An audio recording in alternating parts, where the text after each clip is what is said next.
Bonjour, bienvenue à Ussat, tout à côté de Montlouis-sur-Loire. On est à une vingtaine de minutes de Tours. Aujourd'hui, on va parler de vignes, de belles tables, de bons vins bio et un peu de business.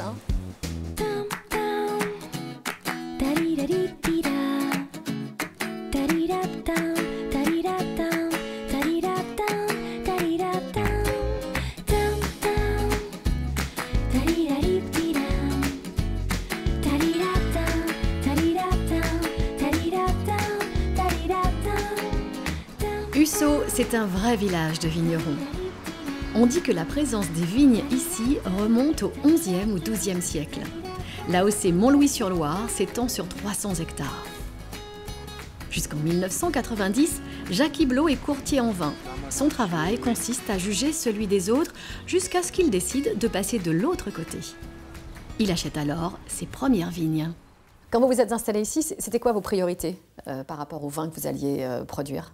Alors en fait, quand je suis arrivé ici, j'avais l'impression que les vins de la région n'étaient pas à leur vraie valeur. Et il y avait quelques vignerons qui faisaient déjà les jolies choses, mais personne n'avait eu d'ambition, au sens noble du terme, d'ambition de faire sur la Loire des grands vins. Je pense que la supériorité à l'époque, et la reconnaissance des vins de Bordeaux, de Bourgogne ou de Champagne, sont pour moi strictement liés à l'histoire. Je veux dire, si le Bordelais est comme il est, c'est parce que les Anglais l'ont occupé. La Champagne, c'est la proximité de Paris. Je pense que les vins de Montlouis, Montlouis-sur-Loire, ont sûrement été les vins les plus connus de France il y a 5 siècles. Et l'histoire ne s'est pas déroulée dans le bon sens. Si on avait été les derniers, je pense qu'on aurait encore cette reconnaissance. Et j'étais absolument convaincu, compte tenu de la qualité des terroirs, que si on appliquait des méthodes différentes, on allait réussir à faire des vins à une autre dimension. Voilà. Donc j'ai fait un mix de toutes les connaissances que j'avais, la façon de faire à droite, la façon de faire à gauche, et on est parti dans une démarche extrêmement qualitative où j'ai jamais rien lâché, obsession du meilleur, j'ai jamais rien lâché, et c'était d'autant plus facile, il faut le reconnaître quand même, que j'avais quand même une assurance économique pour la vie de la famille par mon métier de courtier que je continuais à côté.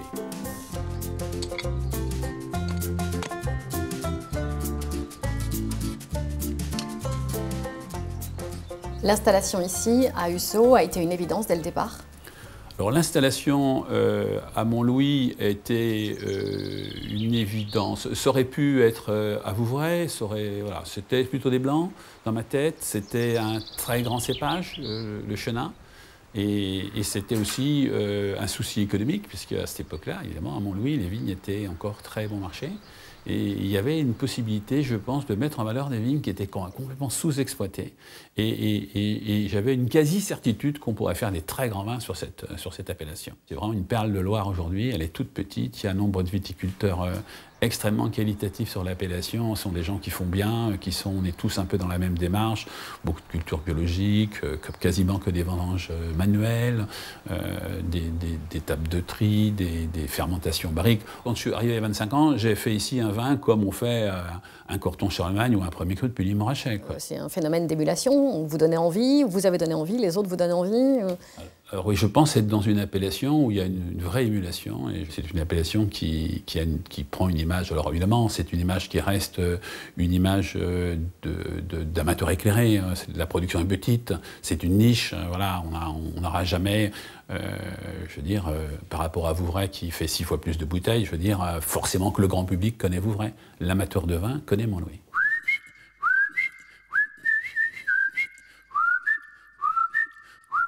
Moi, je n'ai qu'une obsession en tête, c'est de changer le positionnement, l'image de la Loire dans la tête des gens. Que le consommateur arrête de penser que la Loire, c'est un petit rouge qu'on boit dans une brasserie parisienne un peu frais. On peut faire des très grands vins, j'ai envie que tout le monde les fasse et je suis toujours en train d'essayer de tirer les gens vers ça. Rencontre avec une autre famille de passionnés. La famille Jallerat fait couler les vins légériens du côté de Chartres avec une pôlée qui réunit les meilleurs vignerons des 80 appellations qu'arrose le plus grand fleuve vineux. Chartres, sa cathédrale magistrale, ses vieux quartiers baignés par l'Eure et la Loire. Si, la Loire. car chaque printemps fin avril, la Loire y coule dans les verres.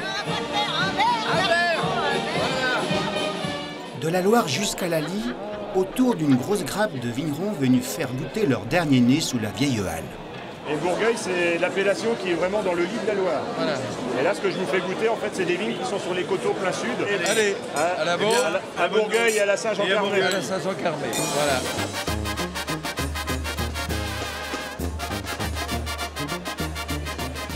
Des coteaux de Roanne à ceux du Muscadet, on boit du pays, dans un voyage à plein gosier, dont l'invité grand cru a été cette année un toqué de renom, Pierre Troisgros, venu de Roanne justement. En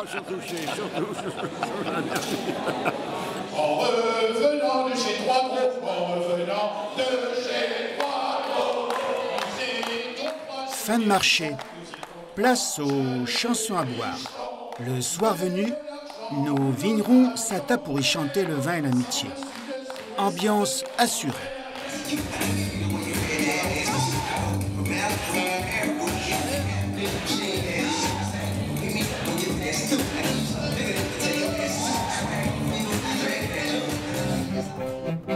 La nuit fut courte, mais à midi, bon pied, bon coude, ils sont dans les 200 à investir le grand monarque de la famille Jalra. Georges, le père, a lancé sa polée des vins de Loire il y a un tiers de siècle. Quand j'ai repris la maison, je n'étais pas du métier, j'étais agriculteur. Donc pour faire passer des messages auprès du public, j'ai choisi le vin.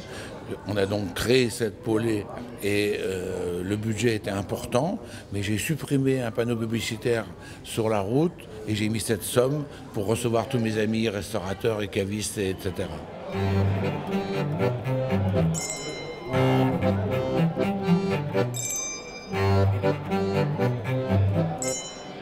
Une polée 2015 orchestrée en cuisine par un autre Troisgros, Michel, et vinifiée par un meilleur sommelier du monde, Olivier Poussier. On est dans les soirées et les journées qui sont du pur hédonisme mais de qualité. Aujourd'hui, dans un monde politique que nous vivons où le vin est mis à mal, ça fait plaisir de voir qu'on puisse réunir des personnes qui ont la même philosophie. Le vin fait partie de notre culture et de notre tradition. Pas moins de 3000 verres pour un banquet de bouquets qui, épaule contre épaule, d'où le nom de polée, tient de la grand-messe à la gloire de la Loire. Vous savez, la Loire, c'est le trait d'union entre la France du Nord, la France du Sud, c'est l'équilibre, c'est l'harmonie.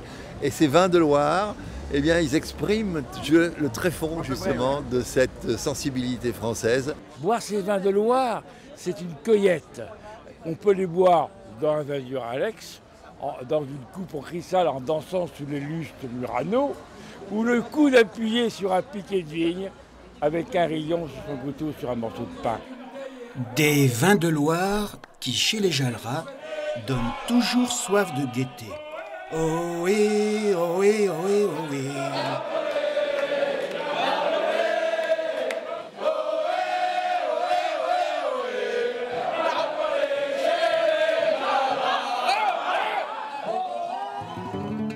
On fait redescendre un peu l'ambiance, mais pas l'enthousiasme et le plaisir des hommes qui font le vin, dont fait absolument partie Jacques Iblot.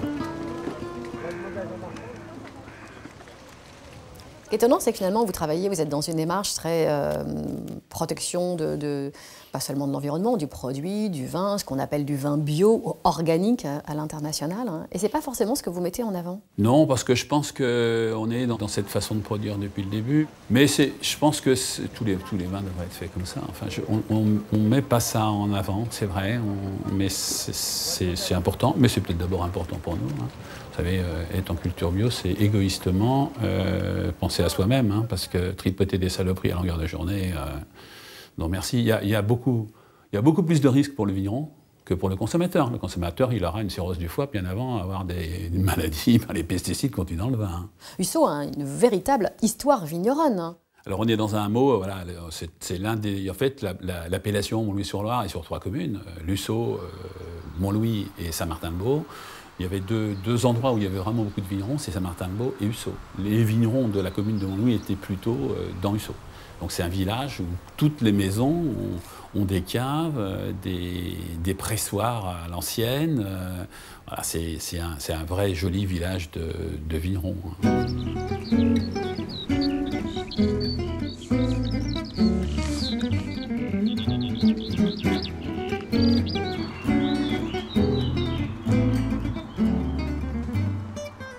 Quand on se balade, effectivement, c'est un village où le patrimoine semble avoir été très respecté et même perpétué. Ça a été aussi votre démarche? Moi, j'aime le beau, j'ai envie de...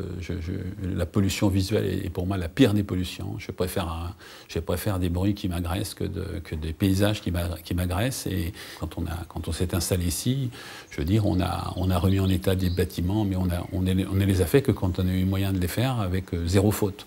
Je veux dire, j'avais pas envie de faire autrement. Et c'est vrai que dans le hameau, au fur et à mesure, on a restauré les bâtiments de réception du domaine, petit à petit, parce que on n'a pas fait des châteaux bordelais, hein, on est sur la Loire, et puis on n'avait pas du tout envie, de toute façon, ni les moyens ni l'envie. Mais petit à petit, je pense que dans le village, une déco sympa, des jardins bien fleuris, ça donne envie. Mais la tradition du jardin fleuri était déjà là. Après, c'est peut-être plus sur le bâti qu'il y avait un petit peu d'effort à faire. On sillonne les villes et les villages qui longent la Loire à la rencontre des vignerons, de leur terroir et de leur savoir-faire, comme Jean-Claude Bonneau.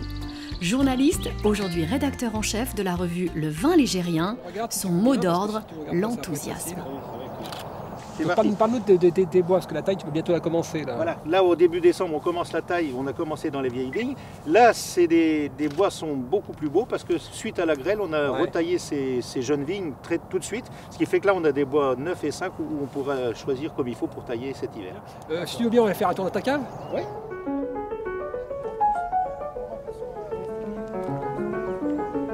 Un terroir, un vigneron, une histoire. Voilà les ingrédients dont Jean-Claude Bonneau a besoin pour réaliser ses chroniques du vin ligérien. Aujourd'hui, c'est à Reny, dans les hauteurs du Vouvrion, qu'il enquête. C'est pas une cave naturelle, ça? Non.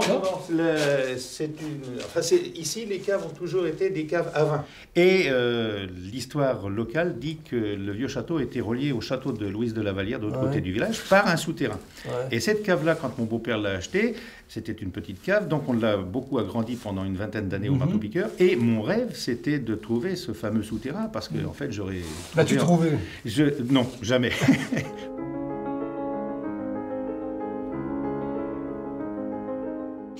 Donc là, on goûte quoi? Alors maintenant, un Vouvray sec 2010. Ouais. On est sur les... Une belle acidité, plutôt sur le citron, je trouve, là. Oui. Hein? Alors moi, je suis un chroniqueur et non pas un critique. C'est pas la même chose, hein, parce que dans la notion de critique, il y a la notion de censure. Moi, je suis pas un censeur et je ne suis pas un non-censeur non plus. Moi, ce qui m'intéresse, c'est de restituer la vie des vignerons, en l'occurrence, telle qu'elle est, telle que je l'aperçois aussi. Le vin, c'est la liberté, comme je disais. C'est aussi la fraternité, parce que c'est du partage.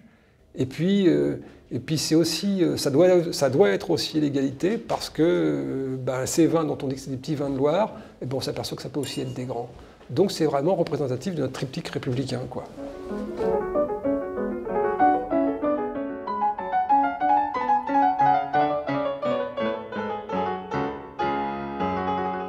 Pour Jean-Claude Bonneau, de la même façon qu'on ne peut pas boire un bon vin dans un verre à moutarde, le tirage du vin ligérien ne peut être fait que par la dernière grande imprimerie Tourangelle.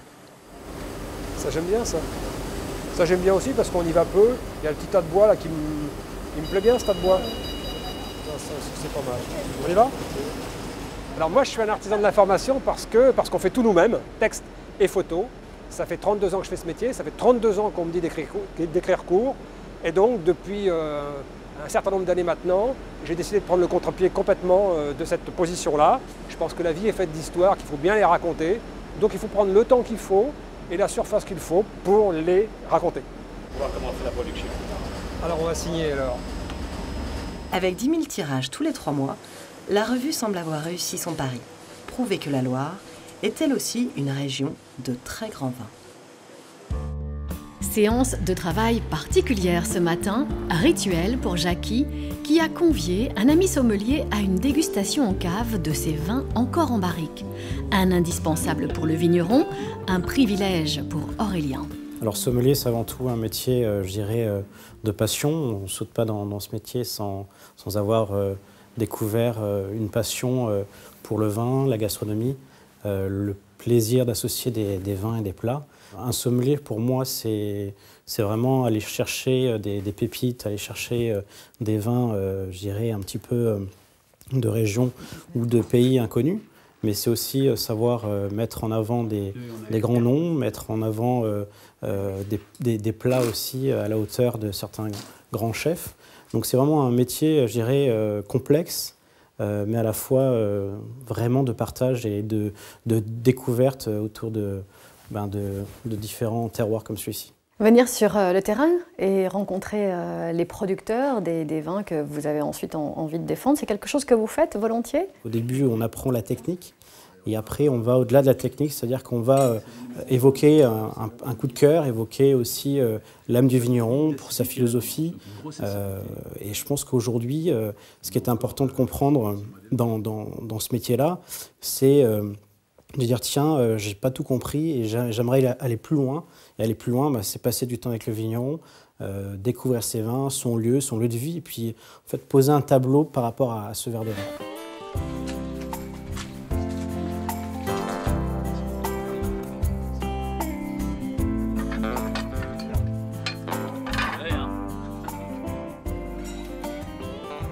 Quand moi j'ai commencé ce métier, on a toujours des sensibilités de région et la Loire a toujours été pour moi une des régions à la fois d'interrogation et une région qui vous amène vers des plaisirs divers et à savoir, on parle souvent de grandes régions qui rappellent des grandes appellations, Bordeaux, Bourgogne, mais on oublie souvent que la Loire, que cette région-là, avec le chenin qui est un cépage, un des plus grands cépages au monde, amène à des vins tout aussi exceptionnels que des grands noms qui sortent toujours en tête de liste. Et effectivement, oui, moi je pense qu'aller voir les gens et regoûter et mettre en avant ces vins-là, je pense que oui, c'est réellement important pour nous.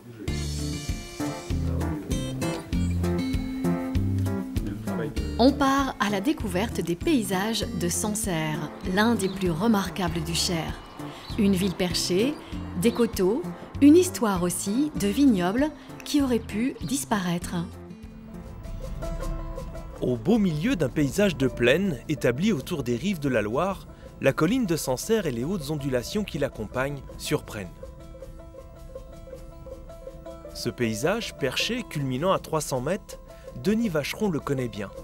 Né ici et viticulteur, sont deux bonnes raisons de s'intéresser de près à la terre et à cette faille géologique qui fait du Sancerrois un territoire particulier. Cette faille de Sancerre, qui est une faille assez importante, c'est probablement un contre-coup du plissement alpin qui a fait que la Loire, au lieu d'aller se jeter dans la région parisienne comme le géographe, en la regardant sur la carte, elle aurait dû aller, elle a fait un virage à gauche pour aller se jeter à Nantes. Voilà l'histoire du passage de la Loire, c'est probablement ce phénomène-là. Et sans ça, ça serait sans doute pas une bonne terre à vin alors? Elle serait peut-être pas une bonne terre à vin, elle serait sûrement une bonne terre à vin, mais elle serait une terre à vin différente.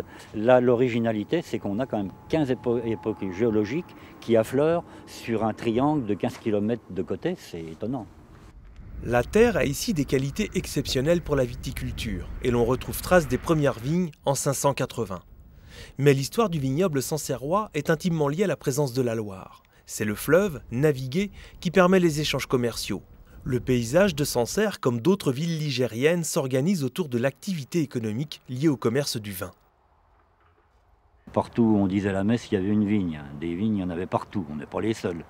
Et le vignoble, la notoriété vignoble est citée à partir de Grégoire de Tours. Donc c'est très ancien et ça a toujours perduré à travers les temps. Maintenant, on est redevenu encore un petit peu moins grand en surface qu'il y avait avant le phylloxéra. Mais ça replante tout doucement, mais sûrement. La vigne est omniprésente, 3000 hectares entretenus et exploités par 300 vignerons. Le vignoble connut son essor au XIIe siècle grâce aux efforts des comtes de Sancerre et des moines bénédictins. Sancerre produisait alors un vin rouge réputé, issu principalement du pinot noir. La production s'accentuera jusqu'au XIXe siècle, risquant un appauvrissement des sols. On a des écrits qui relatent des plantations à 40 000 ceps par hectare, c'est-à-dire un cep tous les 50 cm.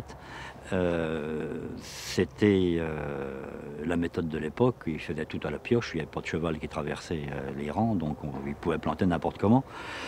C'était quand même devenu problématique sur un plan sanitaire Et de toute façon, il n'y aurait pas eu le phylloxéra, les vignes auraient crevé. Donc le phylloxéra à Sancerre, ça a été une bonne nouvelle.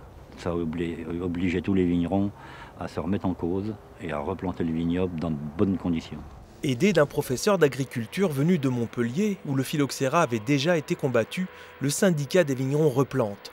C'est le Sauvignon blanc qui a été choisi sur des porte-greffes importés d'Amérique, résistants au phylloxéra. Ainsi, ce paysage façonné par des siècles de viticulture a pu être sauvé. Alors ici, on voit bien le morcellement qu'on a dans le Sancerrois, ce qui a été façonné par les vignerons au cours des âges, et puis la ville de Sancerre qui est dans le fond. Et notre rêve à nous, ce serait de protéger ça pour pas que ça soit galvaudé dans l'avenir. Et l'idéal, ce serait qu'il y ait un classement à l'UNESCO pour protéger ce site qui est quand même merveilleux.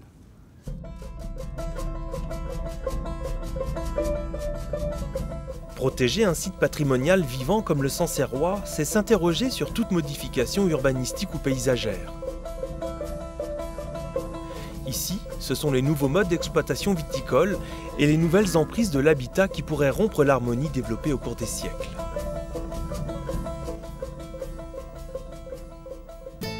Sur ses 65 hectares de vignes, Jackie produit du bio sans le savoir, ou plutôt sans le dire. On dit assez volontiers qu'on fait le vin dans la vigne, pas dans la cave, et c'est ici que ça se passe. Et ça se traduit comment, par exemple, ici, là ? En fait, là, on a la trace d'une culture bio, on a des labours, on a désactivé toute l'herbe, donc on n'utilise aucun désherbant chimique, il n'y a pas de glyphosate. C'est le labour en fait qui va désherber. C'est le labour on va maintenir la pousse de l'herbe autant qu'on peut, au moins jusqu'à l'été, de façon à ce que le sol reste propre, qu'on n'ait pas du foin. Ils sont pas tout jeunes les pieds là. Alors ils ne sont pas tout jeunes et ça va nous amener aussi, ça va nous compliquer les vendanges puisqu'on va nous après, quand on aura des raisins sur les jeunes pieds par rapport aux vieux pieds, on ramassera le raisin des jeunes pieds séparément des pieds anciens. Et tout ça à la main bien sûr.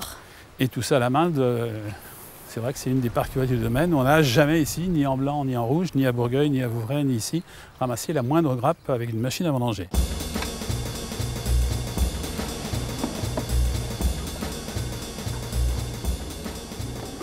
Alors en fait, les belles caves, c'est un petit peu la trace de mon premier métier, où à cette époque-là, donc je commercialisais des vins, et il y a eu un moment où j'ai eu l'opportunité de faire l'acquisition de ces boutiques, dans laquelle j'ai associé tous les gens qui travaillaient. Et en fait, c'est quelque chose qui continue à exister, qu'on a fait perdurer, avec des caves un petit peu différentes de ce qu'on peut connaître, parce que ces caves sont le résultat de mon positionnement de vigneron reconnu aujourd'hui.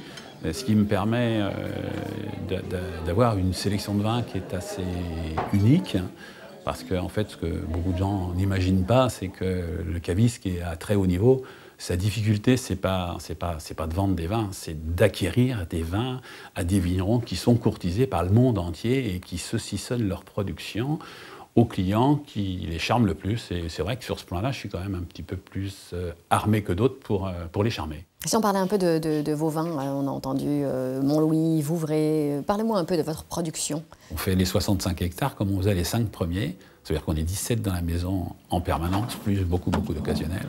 Et c'est la volonté de continuer à faire des vins en culture bio, même sur des volumes importants. Donc, le domaine, c'est 1000 barriques. Donc, on ne travaille pas en cuminox, on travaille que dans des barriques. On est vraiment complètement traditionnel. Moi, je me plais à dire que je fais les vins comme on les faisait il y a 70 ans, avant que toutes les saloperies qui existent aujourd'hui n'apparaissent. Voilà. C'est quoi les projets qui sont dans votre tête et qui attendent de voir le jour? Donc aujourd'hui, les projets, c'est de continuer à acheter de la vigne. On est dans la Loire sur des très grands terroirs qui sont encore mal exploités, qui sont encore abordables. Et je veux dire, si demain je trouve 10 ou 15 hectares de grands terroirs, alors il ne s'agit pas de prendre de la vigne pour prendre de la vigne. Moi, sur le domaine, j'ai 65 hectares, il n'y a pas de village de premier cru, de grand cru, mais je pense que si j'étais bourguignon, sur les 65 hectares, j'aurais 60 hectares de premier cru, de grand cru. Mon fils travaille avec moi, j'ai un petit-fils qui a 5 ans, qui est complètement fou des vignes, il sera là dans 30 ans, ça me paraît d'une totale évidence, et je pense que dans 30 ou 40 ans, quand ils discuteront de la collection de grands terroirs que j'ai faite, ils me diront le grand-père n'était pas con.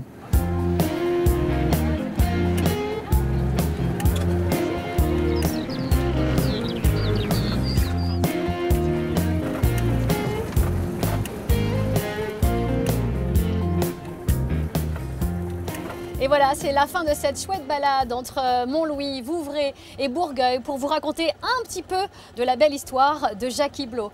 On se retrouve très bientôt avec grand plaisir pour de nouvelles aventures ligériennes. Bye bye!